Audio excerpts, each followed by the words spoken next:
ಈ ಸಂತೋಷದ ವಿಷಯವನ್ನ ನನ್ನ ಮುದ್ದು ಮೊಳದೇವಿ ಹೇಳುವ ಅಂತ ಬಂದದ್ದು. ನಿನ್ನ ಮುಖ ನೋಡ್ತೇನೆ, ಮುಖದಲ್ಲಿ ಯಾವ ಸುಖ ಎನ್ನುವುದು ಕಾಣುವುದಿಲ್ಲ.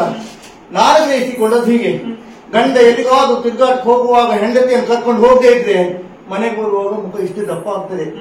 ಮುನಿಸಾಕಿ ಹೇಳಬಾರ್ದ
ಅದಕ್ಕೆ ಅಲ್ವೇ ಭಾವಕಿ ಅಂತ ಹೆಣ್ಣನ್ನು ಕರೆದದ್ದು.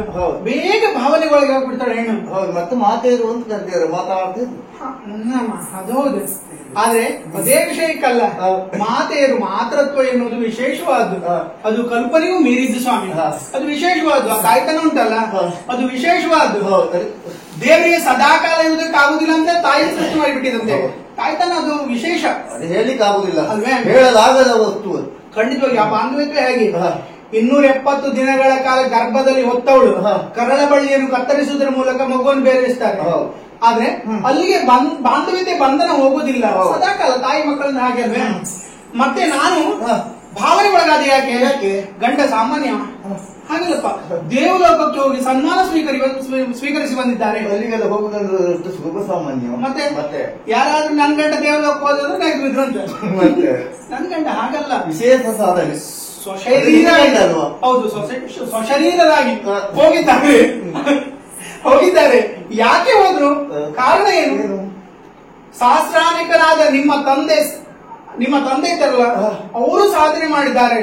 ಶತಾನಿಕ ಭೂಪತಿಗಳು ದೇವೇಂದ್ರನಿಗೆ ಆಪತ್ತು ಬಂದಾಗ ಉಪಕಾರ ಮಾಡಿದ್ದಾರೆ ಎನ್ನುವ ಕಾರಣಕ್ಕಾಗಿ ನಿಮ್ಮ ತಂದೆ ಅಲ್ಲೇ ಮರಣವಪ್ಪಿದ್ರಂತೆ. ಹಾಗಾಗಿ ಅವ್ರಿಗೆ ಸನ್ಮಾನ ಮಾಡ್ಲಿಕ್ಕೆ ಆಗ್ಲಿಲ್ಲ. ನಿಮ್ಮ ಅಪ್ಪ ಸಾಧನೆ ಮಾಡಿದ್ದಾರೆ ಎನ್ನುವ ಕಾರಣಕ್ಕಾಗಿ ನಿಮ್ಗೊಂದು ಸನ್ಮಾನ ಮಾಡಿದ್ರು. ನಮ್ಮ ಅಪ್ಪನ ಪುಣ್ಯದ ಫಲದಿಂದಾಗಿ ನನಗೆ ಇದು ಲಭಿಸಿದ್ದು.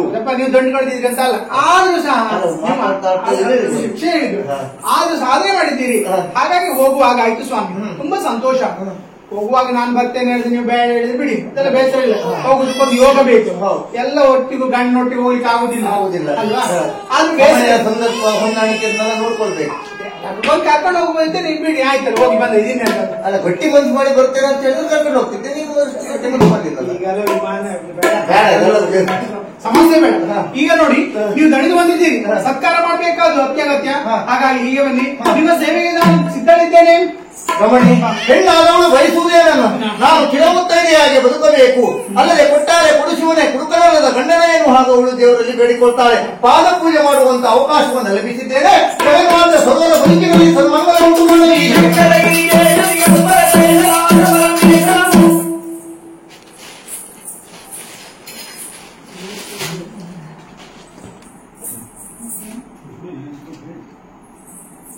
ಬನ್ನಿ, ಪೂರ್ವಕಾಲ ಇದರಲ್ಲಿ